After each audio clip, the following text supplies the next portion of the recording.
So guys, may masasabi nga pala ako sa Rancab na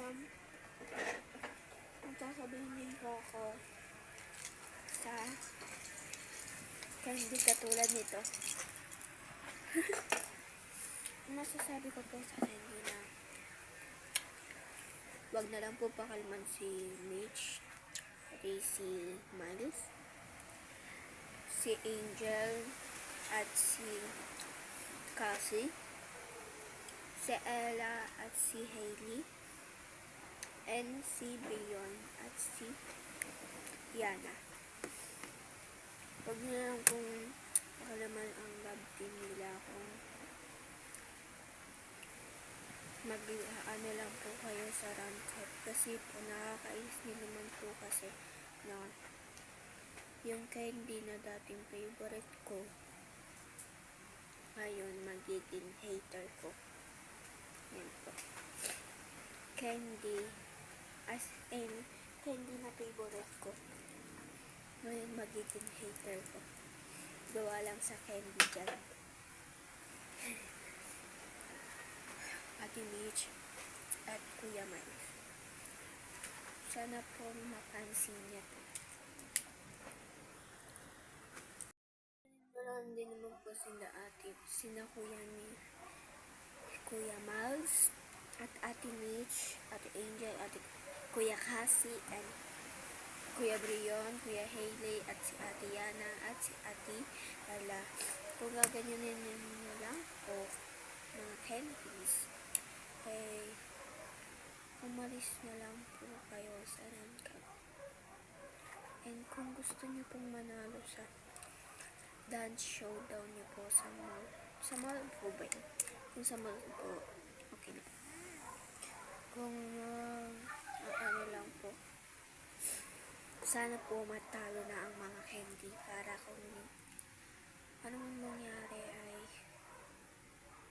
kay Milmi pa rin po ako at kay Jelsie ba? Hindi ko alam. Basta. Tapos kay Hayla. Doon lang po ako.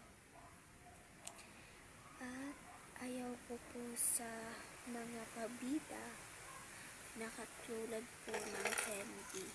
Gusto ko po sa mga mababait para kay Kuya Brion, Kuya Miles, at Kuya Cassie, at si Kuya Hailey. Gusto ko po ay mababait katulad nita Ate Mitch, Ate Angel, Ate Yana, si Ate Ella. Alam niyo po kaya gusto ko po sa inyo, Ate Mitch,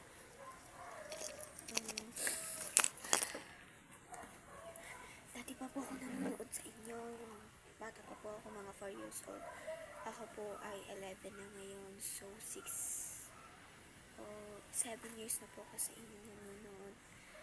Kaya po, sana mapansin nyo lang po. Hindi po ako masyado nag-chat, nag-comment. Tapos, parang ngayon ko lang po na-realize na i-follow kayo. Pero, favorite ko po kayo.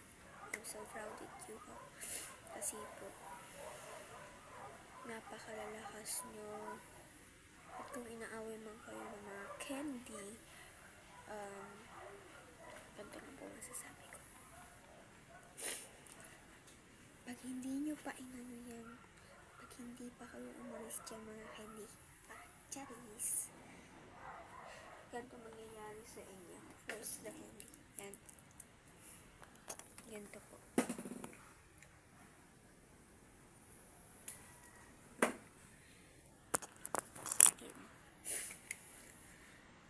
Mabait naman po ang candy. Dati lang.